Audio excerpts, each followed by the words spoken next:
Ayun nga pala ang English Filipino. Ay, ngayon nga pala ay naka-aircon kami. Ayun nga pala, ako muna ang may voice over. Kasi wala si Tita Erica. Hindi ko din alam kung nasan siya. Itong datang bahay ni Ate Erica. Yung bata po siya. Pinuntahan na lang namin. Dito kami natutulog. Nila mother.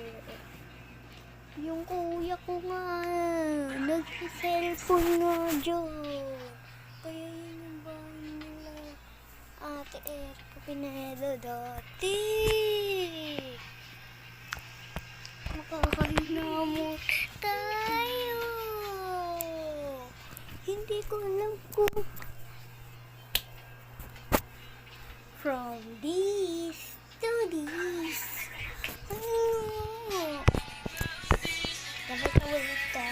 From this to this. Ayun nga pala, may aircon na tayo dito.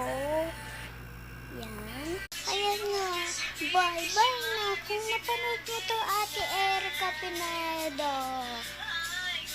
Tita Erica.